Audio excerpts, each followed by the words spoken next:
بسم اللہ الرحمن الرحیم رب اشرح لی صدری ویسر لی امری واحلل عقدۃ من لسانی یفقہوا قولی۔ محترم سامعین، ناظرین و ویورز، السلام علیکم ورحمۃ اللہ وبرکاتہ۔ اللہ تعالیٰ آپ کو آپ کے اہل خانہ کو ہمیشہ اپنے حفظ و امان میں رکھے، آمین۔ راہ ہدایت و نجات کے سلسلے کا بلاغ درس قرآن کا آغاز کرتے ہیں۔ مدرس ہوں گے جناب قاری حافظ مولانا محمد اقبال صاحب، خطیب جامعہ مسجد نگینہ محلہ انصاریہ شیخ پورہ۔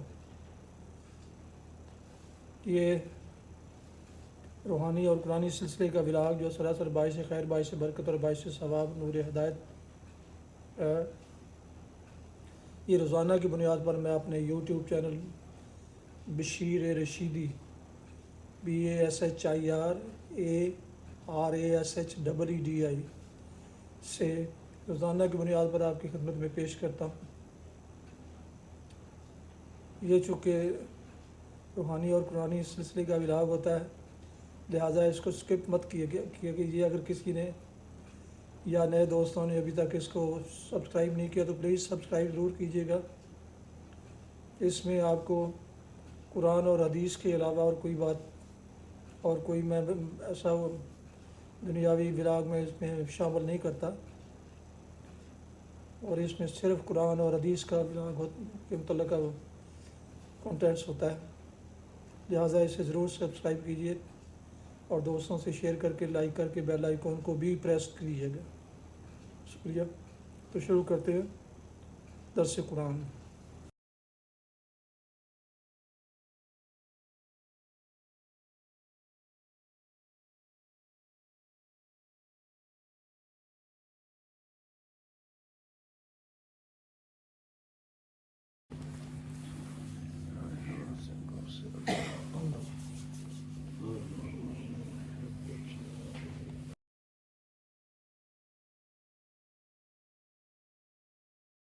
الحمد لله وكفى والصلاة والسلام على من لا نبي بعد، أما بعد فأعوذ بالله من الشيطان الرجيم، بسم الله الرحمن الرحيم۔ يا بني إسرائيل اذكروا نعمتي التي أنعمت عليكم وأوفوا بعهدي أوف بعهدكم وإياي فارهبون۔ صدق الله العظيم۔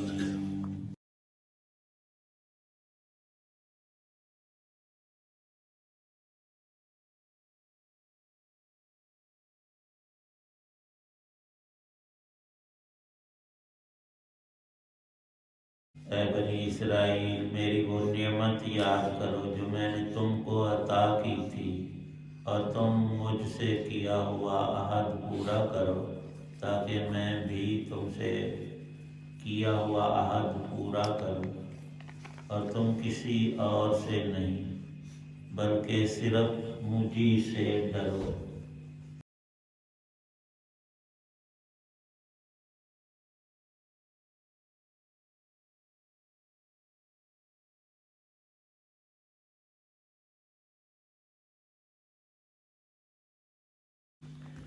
سورۃ البقرہ کی آیت نمبر 40 ہے۔ قرآن پاک میں بہت جگہوں پر بنی اسرائیل سے خطاب ہے۔ اللہ تعالی شانہ نے اس سے پہلے رکوع میں آدم علیہ السلام،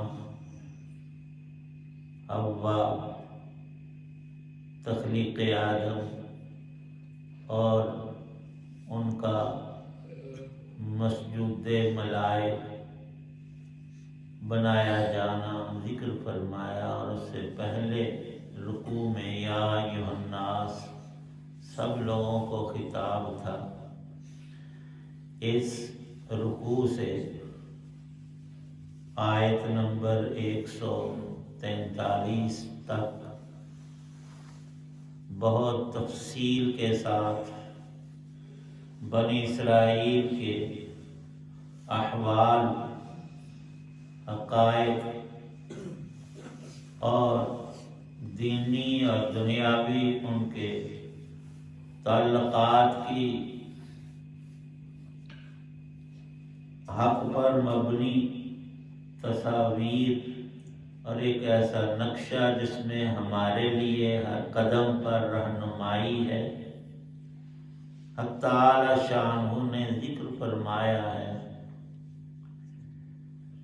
سیدنا ابراہیم علیہ السلام کے پوتے ہیں حضرت یعقوب علی نبینا وعلیہ الصلاۃ والسلام۔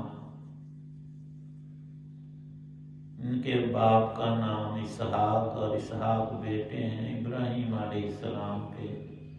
حضرت یعقوب علیہ السلام کا دوسرا نام اسرائیل ہے، اور ان کی آگے جو نسل چلی وہ بنی اسرائیل کہلاتی ہے۔ اس لیے بعض مترجم حضرات، ترجمہ کرنے والے، بنی اسرائیل کا معنی اولاد یعقوب کرتے ہیں، وہ بالکل ٹھیک ہے۔ یعقوب کے صرف بیٹے بیٹیاں نہیں، آگے تک یہ آج تک بھی سلسلہ نسب ان کا موجود ہے۔ رسول پاک صلی اللہ تعالی علیہ وسلم مکے سے ہجرت کر کے اللہ کے حکم کی بنا پر مدینہ تشریف لے گئے، تو وہاں ایک بڑی آبادی مدینہ اور آس پاس کے علاقے میں بنی اسرائیل کی تھی۔ تو ان کا تذکرہ عام طور پر سیدنا موسیٰ علیہ السلام کے نام سے مذکور ہوتا ہے، کیونکہ اللہ پاک نے انبیاء بنو اسرائیل میں ان کو بڑی خاص شان بخشی تھی اور ان پر تورات شریف کتاب اتاری تھی۔ اس میں بھی عہد و پیمان تھا، اور بعد میں داؤد علیہ السلام کا زمانہ حضرت موسیٰ علیہ السلام کے بعد کا ہے، ان کو اللہ نے زبور عطا فرمائی۔ پھر سیدنا عیسیٰ علیہ نبینا علیہ الصلاۃ والسلام کا تعلق بھی بنو اسرائیل سے، ان کو اللہ پاک نے کتاب انجیل عطا فرمائی۔ یہ مختلف کتابیں نہیں تھیں، عقائد اور اصول اور ایمانیات سب کے ایک ہی تھے۔ آگے فروعی مسائل جو زمانے کو درکار تھے وہ احکام کے تحت میں اتارے گئے۔ اللہ تعالی شانہ نے اس آیت میں انہی لوگوں کو خطاب کیا، اور محققین مفسرین فرماتے ہیں کہ صرف یہودی ہی نہیں، عیسائیوں کا ان کی ایک بڑی تعداد وہ بھی اسی میں مندرج ہے۔ بنی اسرائیل میں وہ بھی بنی اسرائیل ہیں، یہودی بھی بنی اسرائیل ہیں، اور اللہ پاک نے یہ قومیں جو پہلے سچے ادیان کی حامل تھیں، بعد میں آنے والوں نے اپنی دنیاوی اور نفسانی اغراض اور شیطان کے بہکاوے میں اصل دین کے اندر بہت رد و بدل کیا، اپنی برادری کو خوش کرنے کے لیے، اپنے لوگوں کے خوف سے۔ اللہ پاک فرماتے ہیں کہ دین کے اندر یہ بات کسی طور سے نہیں ہونی چاہیے کہ سچائی کو کسی غرض کی وجہ سے چھپا دیا جائے یا بدل دیا جائے۔ یہ تو اللہ کی عظیم ترین نعمتیں ہیں۔ نعمت صرف کھانے اور پینے کی چیز نہیں، انسان کا سارا ہی وجود اللہ کے انعامات کا حامل ہے۔ ایک ایک عضو ہمارا، ایک ایک قوا قابل قدر بھی ہے اور قابل شکر بھی۔ جو کچھ انسان کو اللہ نے بخشا ہے کسی اور مخلوق کو عطا نہیں کیا، تو سارے ہی انسانوں پر اس کی بیش بہا اور انگنت نعمتیں ہیں۔ بالخصوص بنی اسرائیل کا اس لیے تذکرہ کیا کہ 2-4 نہیں، سینکڑوں انبیاء علیہ السلام یکے بعد دیگرے اس قوم میں آتے رہے اور اس کو سمجھاتے رہے، راہ حق دکھاتے رہے، اور اب آخری اللہ کے پیغمبر علیہ السلام نبی کریم صلی اللہ تعالی علیہ وسلم نے اس ہدایت کی تکمیل فرمائی اور ان لوگوں کو دعوت دی دین حق کی، اور یہ اللہ کی عظیم نعمتوں میں بنیادی اور بڑی نعمت ایمان کی اس کو اختیار کرنا اور اس کے تقاضوں پر چلنا، یہ اللہ کا سب سے بڑا شکر ہے۔ تو اللہ پاک فرماتے ہیں اذکروا نعمتی، میں نے جو تمہیں نعمتیں دینی اور دنیاوی بخشی، ہر طور سے تمہیں عزتیں عطا کی، علم اور آسمانی کتابیں تمہیں حاصل ہوئیں، تو ان کی قدر کرو، اللہ کی نعمتوں کا ذکر بھی کرو، بتاؤ بھی، اور ان کا شکر ادا کرو۔ انعمت علیکم، اور رب سے کیے ہوئے وعدوں کو پورا کرو۔ اللہ نے تورات سے لے کر انجیل تک اور تمام انبیاء علیہ السلام کے ذریعے سے اس قوم سے یہ عہد لیا تھا کہ تم ہر سچے نبی کی تائید کرو گے، متابعت کرو گے، اطاعت کرو گے، تو اللہ پاک تمہیں مزید پھلنا پھولنا نصیب فرمائے گا، دنیا کی نعمتیں بھی بہت کثرت سے ملیں گی، اور آخرت کی اصلی اور حقیقی ابدی نعمتوں سے بھی تمہیں نوازا جائے گا۔ شرط یہ ہے کہ اللہ کے عہد کو پورا کرو۔ انہوں نے موسیٰ علیہ السلام تک تو انبیاء علیہ السلام کو مانتے آئے، اور بعد والوں کے ساتھ انہوں نے بڑا ظلم کی روش اختیار کی۔ بعض انبیاء بنی اسرائیل کو خود اس قوم میں بنی اسرائیل نے شہید کیا۔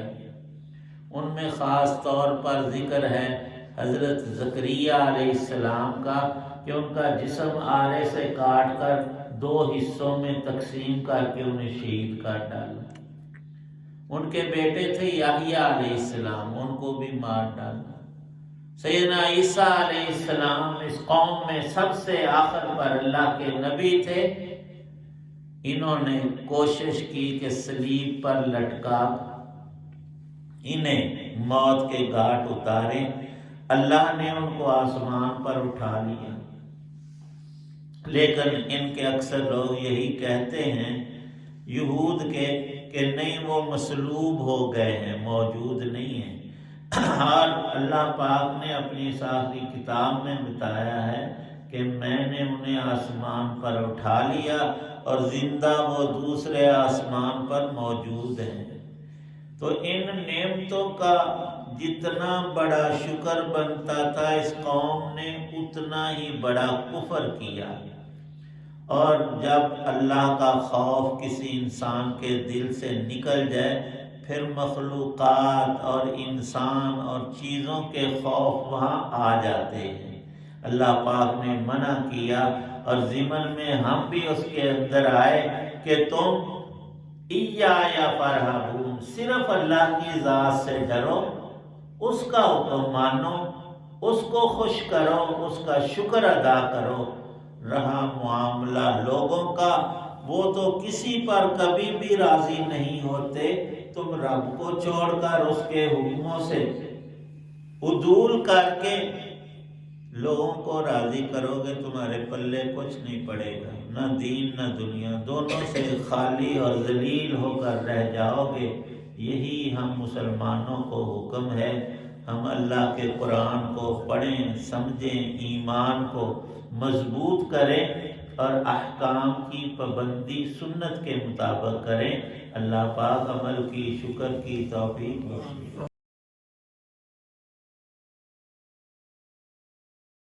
الحمد للہ رب العالمین والصلاة والسلام علی رسولہ النبی الکریم۔ اللہم انا نسألک علما نافعا رزقا واسعا شفاء من کل داء رب ارحمہما کما ربیانی صغیرا۔ اللہم اجرنا من النار وادخلنا الجنة مع الابرار۔ صلی اللہ تعالی علی خیر خلق محمد وعلى آلہ واصحابہ وآل بیتہ اجمعین آمین برحمتک یا ارحم۔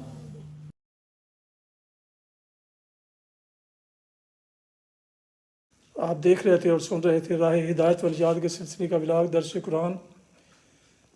آج کے درس میں سورہ البقرہ کی آیت مبارکہ 40 کی تلاوت، ترجمہ اور تفسیر بیان کی گئی۔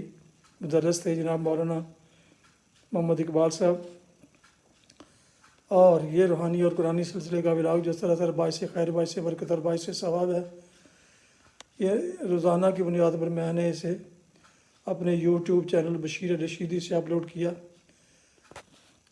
اللہ تعالیٰ کی رضا کے لیے اور عوام الناس کی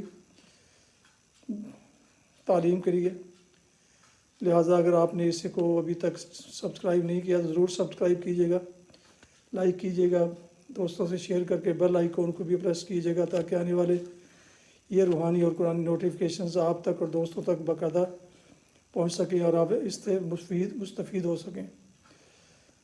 اپنا بہت خیال رکھیے گا، اپنی دعاؤں میں پیارے وطن، والدین، آباء و اجداد، اعزاء و اقارب، دوستوں کے علاوہ اس ناچیز کو بھی ان میں شامل فرمائے تو انتہائی شکر گزار ہوں گا۔ یہ ولاگ ختم کرتا ہوں اس دعا کے ساتھ کہ آپ کے اہل خانہ جہاں بھی رہیں خوش رہیں، آباد رہیں، شاد باد رہیں، آمین۔ السلام علیکم ورحمۃ اللہ وبرکاتہ۔ پاکستان زندہ باد۔ اللہ حافظ۔